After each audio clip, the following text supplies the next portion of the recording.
Hello, this is Cindy And Michael.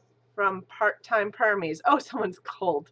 It's cold here. It is cold outside It here. was a little warm in the middle of the week. It's cold again. We had Yep. snow. We had snowflakes in the air today. Yeah, and I'm just waiting for our video to catch up with us here, but if you could verify that you can hear us, that would be awesome.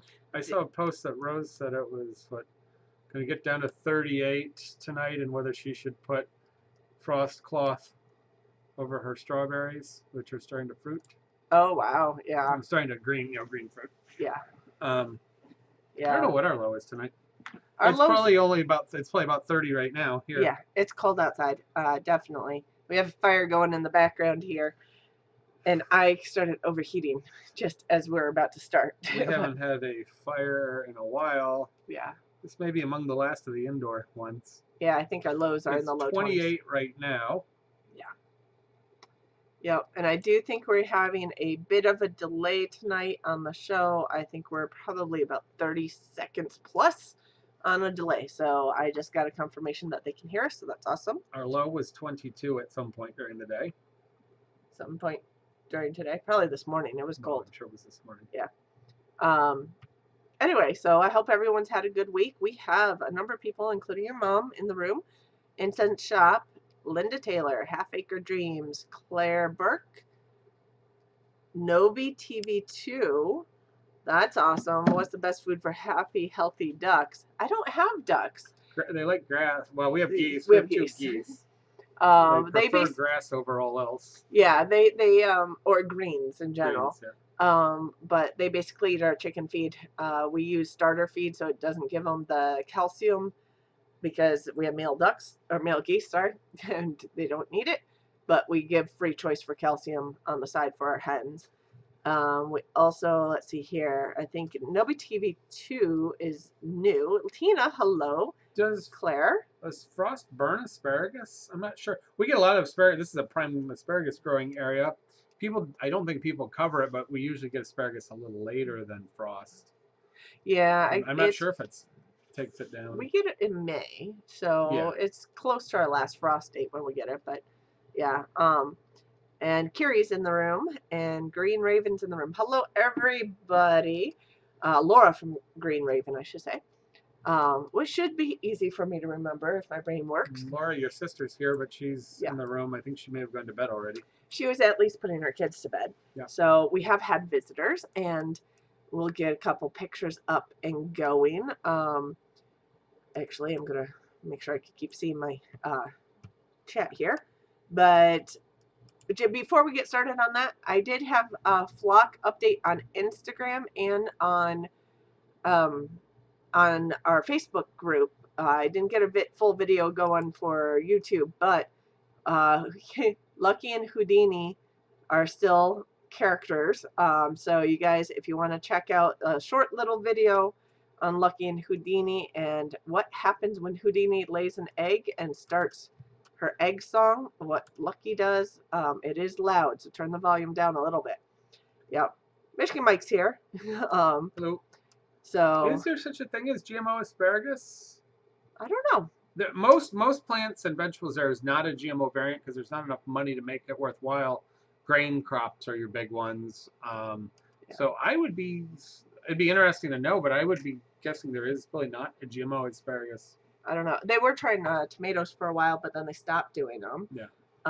But yeah, corn is the biggest, and soy. Corn, soy, yeah. So yes, garlic's doing well. Mine's just starting to pop through a little bit. I've noticed in the garden.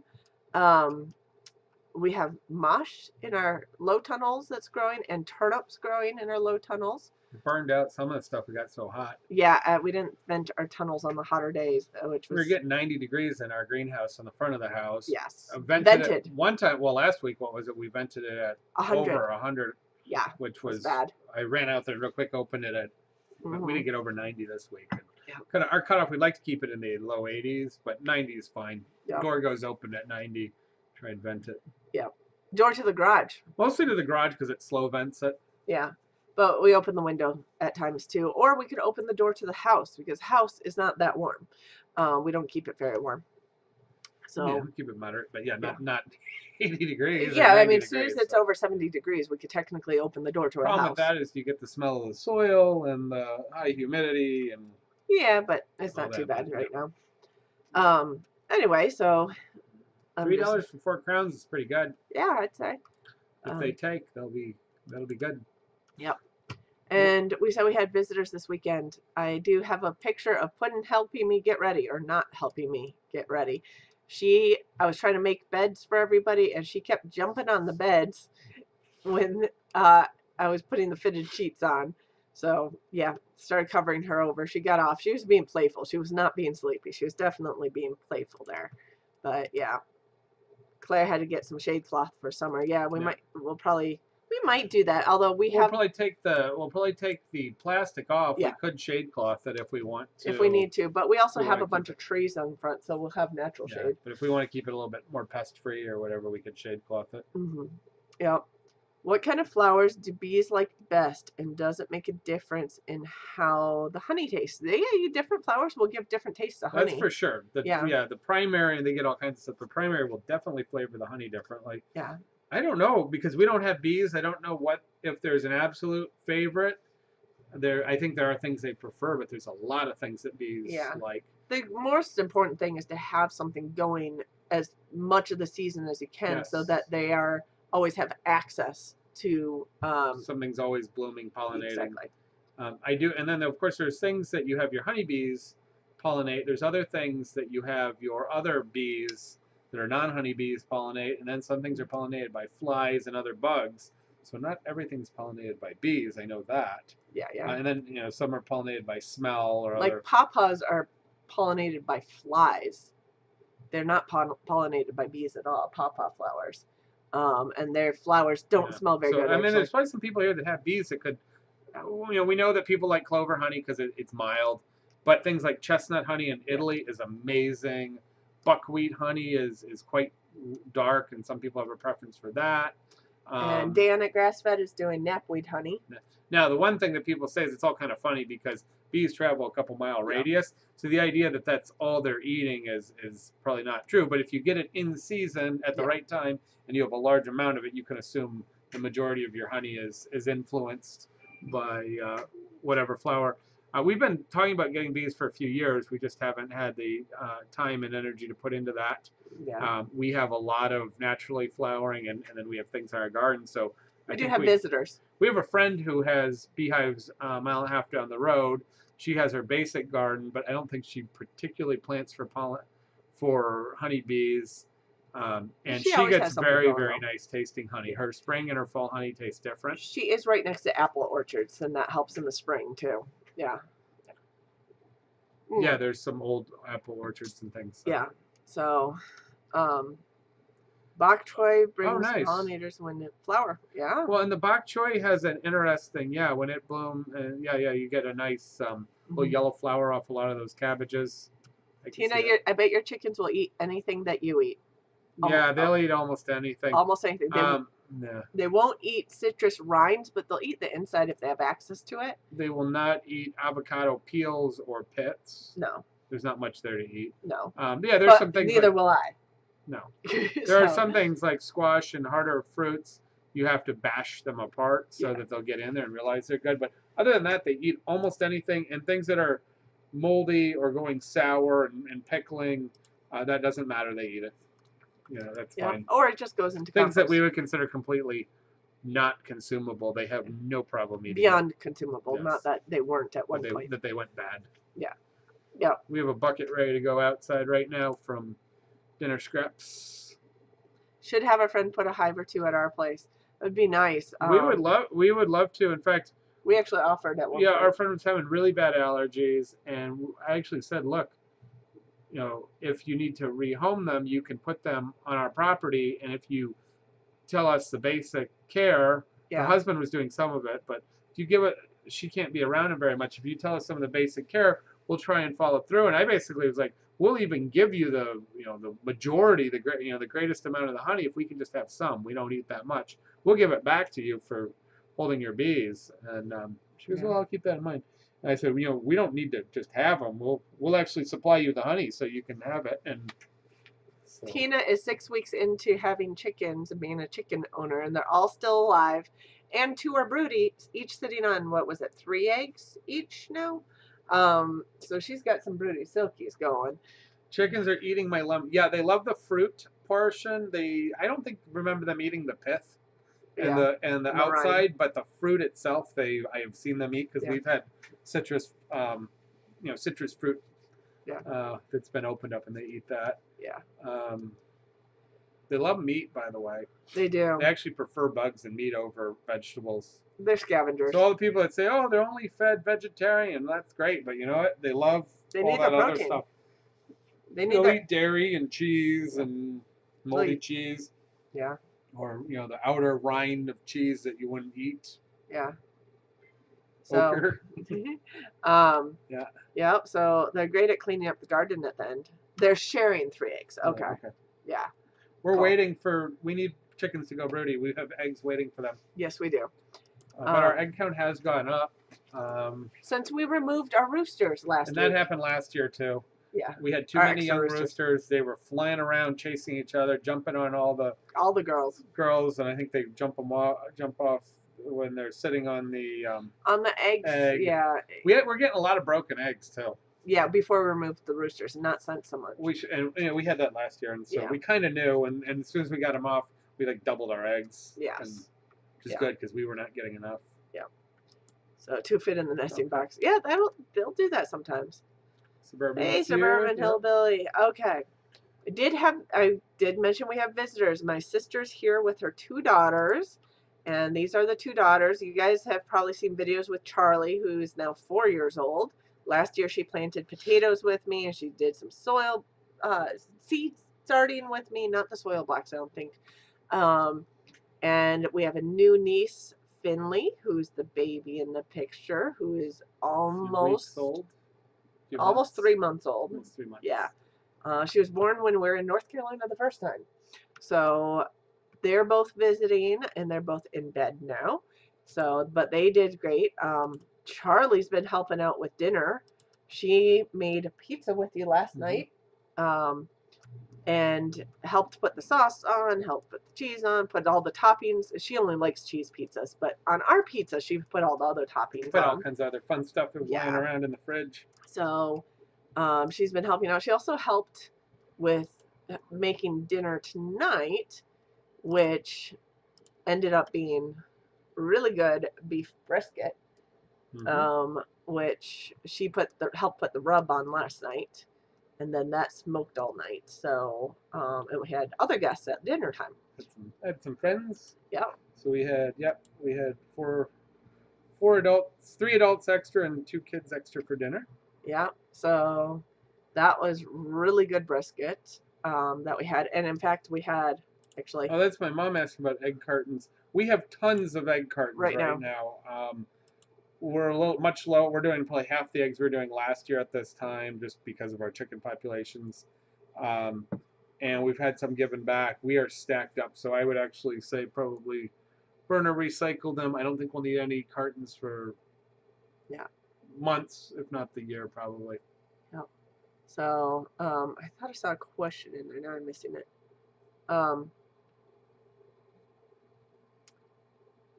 Favorite chicken breed. Favorite chicken breed.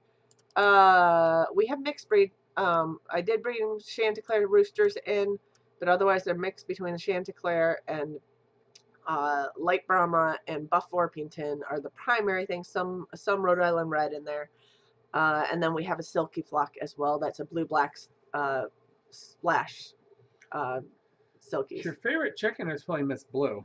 Yes, of all my chickens. Personality-wise, she's our oldest female. Yes, she's probably over 6 years old, and she will be the first one to run up when we come out. Most of our chickens don't get names, but she got one because she had a blue tag on her. She's the first one to run up when you go out to give feed, and she'll eat straight out of your hand. The rooster, the big rooster we have right now, Leapy, also has a name because previous owners named it, and he will also eat out of our hand. So those two, the others might start eating once they see those two, but they run up. And Garrett is new, right? Garrett might be new. Yeah. Welcome. And Green Gables, hello. I don't know if I said hi to you guys. You yet? Todd Fisher, not And Nobi been here TV too before. Yeah, is, nobody. yeah. Yeah, got a And bunch of new Tammy, people yeah, in here. That's good. welcome. That's always fun. Awesome. We always have new people in and out. So. Yeah. Yeah, the Muppet flock, the Silkies. Yeah, the Silkies Yeah. are cute and they're great mamas, so that's why we have them. Yeah, we're down to 2 right now. We need to generate more. 1 hen, 1 rooster. Yeah, it's bad. We had 2 killed off. 3 killed off. 3 killed off. We lost, what, 6 chickens this winter?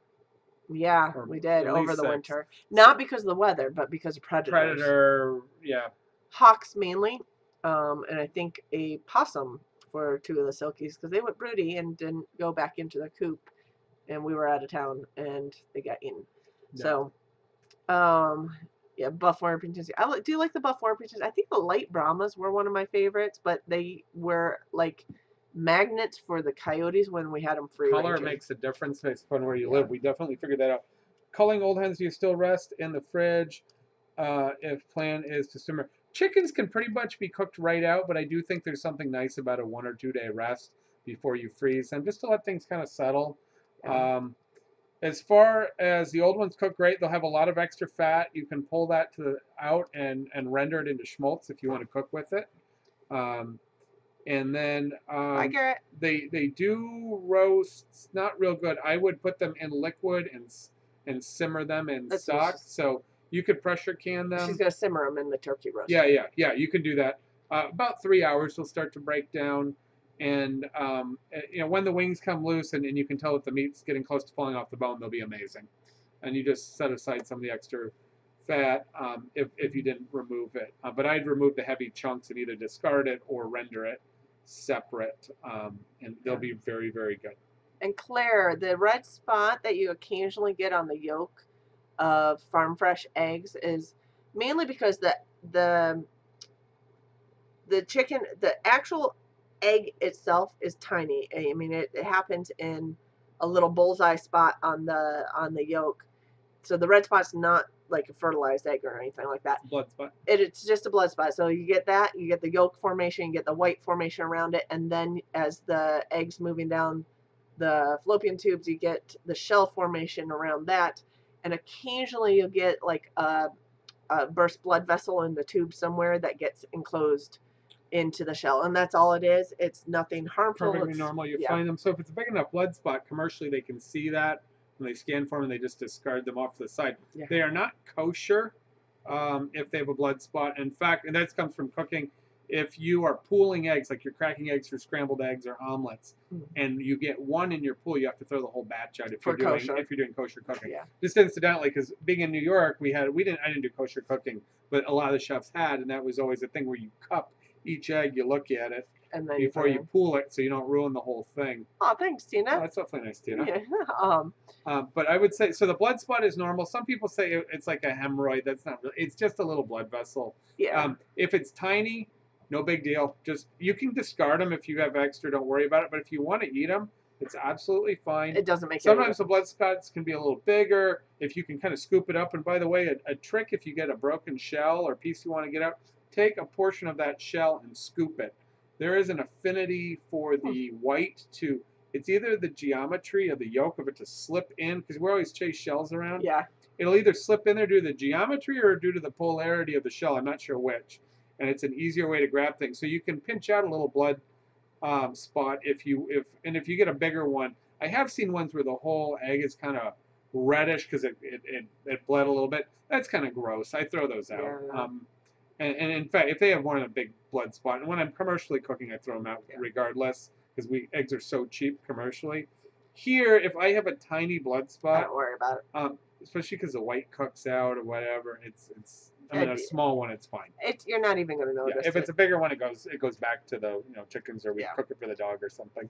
And Julia has a chicken question from Snowy, Ontario, which is not that far from us. We like Ontario. Yeah, we grew up across the bridge. Been there many times. We grew up about an hour and a half from Windsor. Yep, close to Windsor. Well, Windsor wasn't an hour and a half.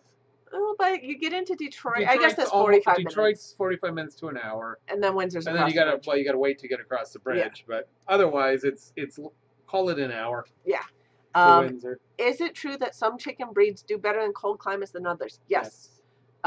The ones with smaller combs don't get frostbite as easily on their combs, so we get the ones with cushion combs. There's some breeds that are bred in Canada. The rooster that I mentioned earlier that we have now is Chanticleer. He's a that Canadian was breed. a French Canadian breed from Quebec up north, and great breed for winter hardy chickens. They don't mind the snow as much as the others, but none of them really like to walk in snow. Once you get more than a dusting or an inch, Yeah. they don't go out. There's no way. Icelandics are good in the cold, I hear too. Oh, imagine that. Yeah. Basically, I'd look for breeds that were developed in northern areas, basically. The Silkies are not as good in the cold. You have to watch them a little bit, but we've had no problem here. And like this winter, we got down to -15. And okay, I got down to -15, I had a radiant heater in the We had Silky to be, coop. yeah, they were Just to be getting a safe. little Frosty on their feathers. on their feathers and up on their head. Of course, we Yeah. know the big thing is their breathing and Yeah. humidity in the coop and is a big venting the problem. top, not the cold air, but getting the humidity out. Yes. We were just talking with Kalamazoo Permaculture last week, who stopped by here, Yeah. and we hung out. We should have taken a picture together. I know, right? We were hanging out. We had a good time. Yeah. Oh, well, And, I'm sure and he we'll was get over at together. our friend PJ's house. We were Yeah. that's where we're pulling the hazelnuts. Yep. And a lilac. Well, he said that his chickens, and we have neighbors that have chickens. Almost nobody had a major frostbite problem or lost any chickens in our extreme cold that we had for almost 2 weeks. Yeah. But he noted that he had some medium to larger comb chickens, and some of them had no frostbite, and some had a small amount or a modest amount, and he didn't see a difference in the comb, so he was going to try and breed for the ones that didn't get frostbite. And he doesn't know why that is, if anybody knows. And they were larger comb breeds. So we are concerned about the combs, because traditionally, going way, way back, chickens are African. No, they're Asian. Asian. They're Asian. They're like, that's right, the guineas or something were. They're Southeast Asian. And like from Malaysia and areas. Yeah, but warmer areas are more tropical. Yeah. So they've been multiply bred, but yeah, so they're you more do want hardy to pay now. attention to, I think, your climate a little bit. Yeah. And there are plenty of good ones. Obviously, everybody's been keeping chickens forever. Yeah, it's been a long time since cooking beef heart. We saw that. Oh wait, let me just go. We'll do our Ask the Chef section. We're gonna get that already. All right. Yeah, we'll do that since the cooking questions are coming up. But this was our dinner tonight, along with our niece Charlie, who was helping out. But there's yes, another question down there from Tina. My shells are so hard and thick. How do you drop the egg without breaking the yolk? Broke 2 out of 3. Huh. Tina, I find the Silkies, it's not that, my personal experience, my Silkies, the shell is a little harder, but it's the inner lining that's hard to get through sometimes. It's that membrane can be very hard on some eggs. Yeah, yes. and it's mainly the Silkies. I just think they have a tougher membrane in there. Illegal chicken Tory. Oh boy. So I'm not sure I haven't broken the eggs too much, but there are some times where I just have to dig through that inner membrane, and yeah. Well, there are people that used to keep chickens in their basement. Also, they're okay. Also, if you have a problem with chickens, you can do rabbits, which are very quiet, although they can get a little stinky, but you clean them out. And then, if you really want aggressive, you can keep cooey in your basement or garage. Because cooey is like a meat domesticated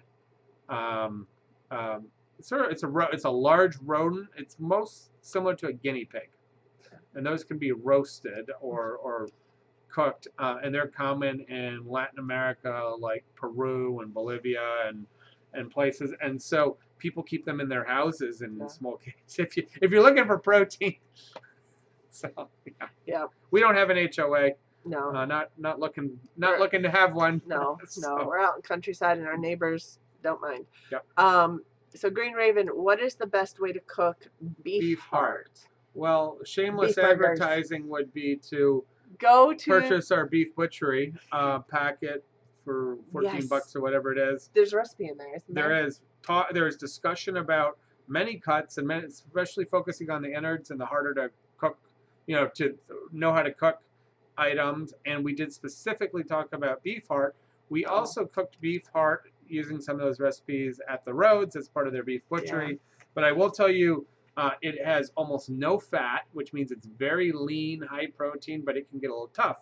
So you have two options: cook it really, really fast, like sear it in a super hot pan, cut it up and stir fry it.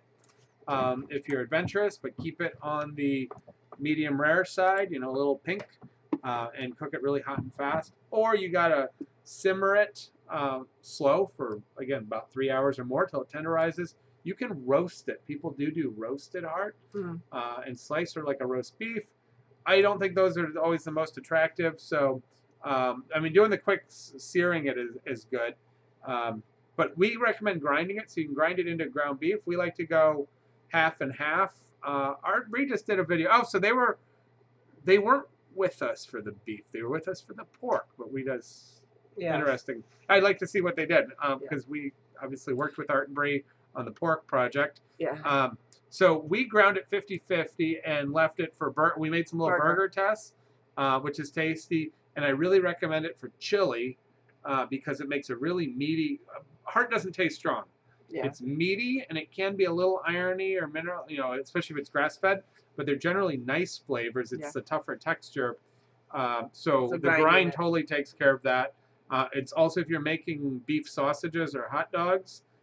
It's great, again, for the beefiness of it. So just to let you know, I posted, it's probably going to be a few minutes ago on your end, but if you go back to my last post, it links to a kit. The kit lists a lot of the products we use, but it also lists that beef butchery packet on there, so you can take a look at what we have there. Oh, quail are a good idea. Yeah, quail need to be netted. They need to be caged because they will disappear. Yes. And predators are all over them. Yeah. They're pretty docile. And I think they have an issue. And I like quail. More with picking up coccidosis from the ground than other animals. Okay. So yeah, we haven't done quail. I've cooked a lot of quail. Yeah. Yeah, I saw they butchered brownie. I saw the intro videos, and I saw Hollers were there. I think they did a hog also, so they've been really busy. Yeah. I know Hollers were visiting them because we got a text from Hollers. So I'd like to know what they did with their heart. Incidentally, that's yeah. Yeah, we'd have to watch. I haven't. Sauteed in a pan with lots of butter. That's a great way to do it. Whole butter. So you're adding the fat, but you want to do it fast because it will toughen up. The other thing, I wrote a recipe for a steak and kidney pie, which I recommend possibly using some heart as part of your steak and kidney pie because of the beefiness. It needs to be cooked out first.